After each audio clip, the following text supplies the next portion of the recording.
ہر چیز آپ کو اللہ سبحانہ و تعالیٰ سے دور لے جا رہی ہو تو آپ کیسے ثابت قدم رہ سکتے ہیں، کیسے آگے بڑھ سکتے ہیں؟ انشاءاللہ اس ویڈیو کے آخر تک آپ 3 ایسے پاورفل سوچنے کے طریقے سیکھ چکے ہوں گے جو دین پر ثابت قدم رہنا 100% زیادہ آسان بنا دے گا، چاہے آپ اپنے سرکل میں اکیلے ہی کیوں نہ ہوں۔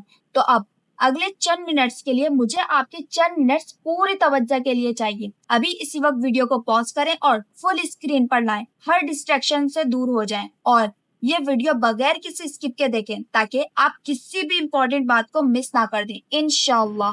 ان شفٹس پر بات کرنے سے پہلے ایک بات سمجھنا ضروری ہے، کیونکہ اصل وجہ ایک دین پر ثابت قدم رہنا اتنا مشکل کیوں لگتا ہے وہ شاید وہ نہیں جو آپ سمجھ رہے ہوں۔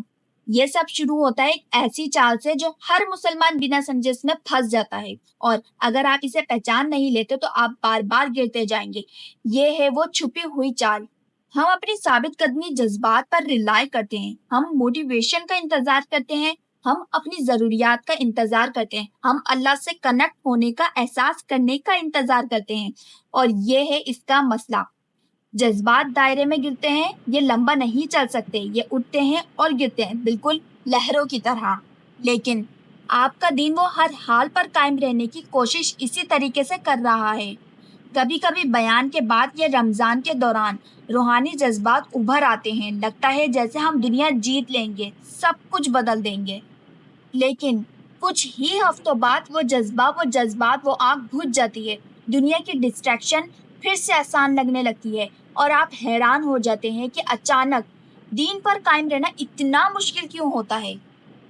تو اصل بات یہ ہے کہ آپ کو ہر وقت کچھ نہ کچھ محسوس کرنے کی ضرورت نہیں ہوتی۔ جو چیز آپ کو واقعی چاہیے وہ ہے صحیح سوچ، صحیح مائنڈ سیٹ۔ اور سب سے خوبصورت بات تو یہ ہے کہ اسلام نے ہمیں 1400 سال پہلے ہی دے دیا تھا۔ اب سوال یہ ہے کہ وہ مائنڈ سیٹ اصل میں ہے کیا؟ اب کون سی سوچ اپنانی پڑے گی کہ دین پر قائم رہنا اتنا مشکل نہ لگے بلکہ ایک سکون بری راہ بن جائے؟ تو یہ سب کچھ صرف 3 سمپل سوچ کی تبدیلیوں سے ہو سکتا ہے۔ تو جیسے ہی آپ ان 3 شفٹس کو سمجھ لیتے ہیں، آپ صرف گزارے نہیں کرتے بلکہ آپ اپنے دین کے ساتھ ترقی کرتے ہیں۔ تو چلیے پہلی شفٹ سے شروع کرتے ہیں۔ یہ وہ ایک تبدیلی ہے جو فوراً 80% گلٹ، کنفیوژن اور تھکن کو دور کر سکتی ہے، جو ہم اکثر محسوس کرتے ہیں۔ آپ کو یہ بدلنا ہوگا کہ آپ خود کو کیسے دیکھتے ہیں۔ تھوڑی دیر کے لیے اس پر غور کریں۔ دیکھیے، لوگوں کے دین سے دور ہو جانے کی سب سے بڑی وجہ ہوتی ہے کہ انہیں لگتا ہے کہ وہ اکیلے ہیں، جیسے وہ کسی مزے، انجوائمنٹ سے محروم ہو رہے ہیں، جیسے یہ دنیا جہاں سب کچھ الٹے رخ میں جا رہا ہو وہاں وہ فٹ ہی نہیں ہو رہے۔ اور ہاں، یہ بات واقعی میں دل پر بھاری محسوس ہوتی ہے، لیکن اگر آپ کو اکیلا پن محسوس ہوتا ہے، یہ آپ کی کمزوری نہیں بلکہ سب سے بڑا ثبوت ہوتا ہے کہ آپ بالکل اسی راستے پر چل رہے ہو جو آپ کے لیے بنایا گیا تھا، کیونکہ نبی کریم صلی اللہ علیہ وسلم نے فرمایا، خوشخبری ہے اجنبی لوگوں کے لیے۔ انہوں نے یہ نہیں کہا کہ ان کے لیے افسوس کرو، یہ نہیں کہا کہ یہ لوگ پیچھے رہ جائیں گے، بلکہ یہ کہا خوشخبری، جیسا کہ کہہ رہے ہو کہ مبارک ہو تم جیتنے والی ٹیم میں ہو۔ لیکن ہم بھول جاتے ہیں نا، کیونکہ دنیا ایسی دکھائی دیتی ہے جیسے اگر آپ ٹرینڈز فالو نہیں کر رہے تو آپ کچھ غلط کر رہے ہیں۔ تو تھوڑی دیر کے لیے میرے ساتھ چلیے مکہ کے وقت میں، اسلام کے ابتدائی دنوں میں، جب ایک شخص تھا جس کا نام بلال تھا، جو دھوپ میں شدید اذیت سہ رہا تھا، صرف اسی لیے اس نے کہا تھا کہ سمیہ، اسلام کی پہلی شہید، اپنے ایمان پر قائم رہی تھی۔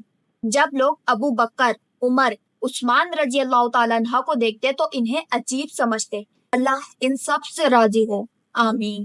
انہیں عام نہیں سمجھا جاتا تھا، انہیں سراہا نہیں جاتا تھا، انہیں سوشل میڈیا پر تالیاں نہیں ملتی تھی۔ وہ عجیب تھے، وہ ہر اس چیز کے خلاف جا رہے تھے جو معاشرہ انہیں درست کہتا تھا۔ اور اس سے بھی پہلے ایک شخص تھا جو اکیلا ایک پہاڑ پر کھڑا تھا، سب سے بہترین مخلوق محمد صلی اللہ علیہ وسلم۔ صفا پہاڑ پر چڑھے اور اپنی قوم کو بلایا، انہیں خبردار کیا جو آنے والا ہے، اس سے بچنا چاہیے اور صرف اللہ کی عبادت کرنی چاہیے۔ لیکن سننے کے بجائے انہوں نے مذاق اڑایا، انہوں نے نظر انداز کیا اور انہوں نے نفرت دکھائی۔ تو یہ تھا اس امت کا آغاز، اور آج آپ اپنے آپ کو اکیلا محسوس کرتے ہیں جسٹ بیکاز آپ وہی پیغام فالو کرنے کی کوشش کر رہے ہوتے ہیں، توحید کا پیغام۔ تو اگر دنیا آپ کو مختلف سمجھتی ہے تو یہ خوشخبری ہے آپ کے لیے، اور آپ ان ہیروز کے ساتھ ہیں، آپ ان نبیوں کے ساتھ ہیں، آپ ان شہیدوں اور صالح لوگوں کے راستے پر چل رہے ہیں جو آپ سے پہلے آئے۔ یہ وہ راستہ ہے جن میں آپ شامل ہوں گے انشاءاللہ، جیسا کہ اللہ سبحانہ و تعالی نے فرمایا۔ اور اگر تم زیادہ تر لوگوں کی بات مانو جو زمین پر ہیں تو وہ اللہ کے راستے سے بھٹکا دیں گے۔ دیکھو، اجنبی ہونا صرف ایک شرف ہے، ابھی تو یہ صرف شروعات ہے۔ جب تم اپنے آپ کو مختلف دیکھنے لگو گے تو تمہیں اپنا انداز بھی مختلف رکھنا پڑے گا، اور یہاں دوسری تبدیلی کا آغاز ہوتا ہے۔ یہ وہ سوچ ہے جو تمہیں آگے بڑھنے کی طاقت دیتی ہے، چاہے تمہارا دل تھکا ہوا ہو، چاہے تمہارا دل بے حس محسوس ہو رہا ہو، چاہے پوری دنیا تمہیں کسی اور راستے کی طرف کھینچ رہی ہو۔ اور یہ ایک بہت بڑی سچائی ہوتی ہے۔ خود وہ تبدیلی بنو جو تم پوری دنیا میں دیکھنا چاہتے ہو۔ تو چلیے اس پر بات کرتے ہیں۔ تو اب آپ نے اپنے آپ کو دیکھنے کا طریقہ بدل لیا ہے، لیکن جو دنیا آپ کے آس پاس ہے اس کا کیا؟ کیونکہ اگر سچ کہا جائے تو زیادہ تر لوگوں کا ایمان جو چیز کمزور کرتی ہے وہ ان کا عقیدہ نہیں ہوتا، بلکہ ان کا ماحول ہوتا ہے۔ آپ کوشش کر رہے ہیں کہ سیدھے راستے پر قائم رہیں، لیکن آپ کی فیملی بیک گراؤنڈ میں ہمیشہ میوزک چل رہا ہوتا ہے۔ آپ کسی کمرے میں انٹر ہوتے ہیں اور محسوس کرتے ہیں کہ آپ کو اپنا اسلام پہچاننا پڑتا ہے، صرف اسی لیے کہ آپ ان سب میں فٹ ہو سکو۔ شاید آپ سوچتے ہو کاش میرے پاس اچھے لوگ ہوتے، کاش اگر میرے پاس صرف نیک دوست ہی ہوتے تو سب کچھ آسان ہوتا۔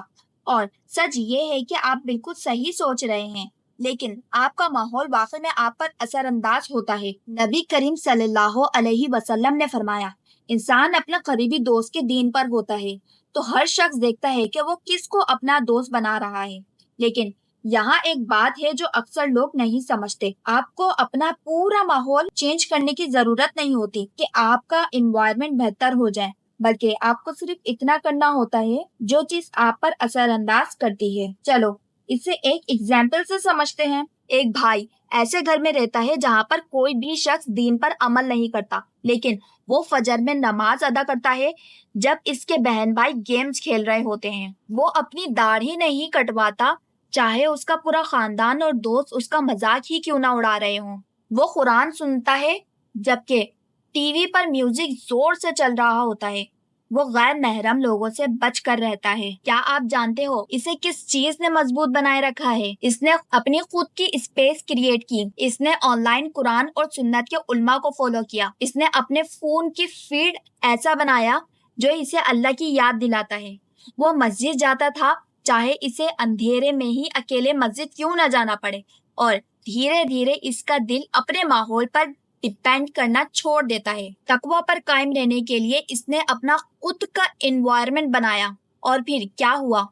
ایک اصل بات، اس کا ایک کزن نماز پڑھنے لگا، پھر اس کا چھوٹا بھائی اس سے پوچھنے لگا کیا وہ اس کے ساتھ مسجد جا سکتا ہے؟ ایک چیز بدلنے لگی۔ کیوں؟ کیونکہ اس نے پرفیکٹ لوگوں کا انتظار نہیں کیا، اس نے خود کو ایک ایسا شخص بنا لیا جو لوگوں کو دین کی طرف اٹریکٹ کرتا ہے۔ اب آپ کی اگلی تبدیلی شروع ہوتی ہے۔ یہ سمجھنا چھوڑ دے کہ آپ کو ہر کسی سے تعلق توڑ دینا ہے۔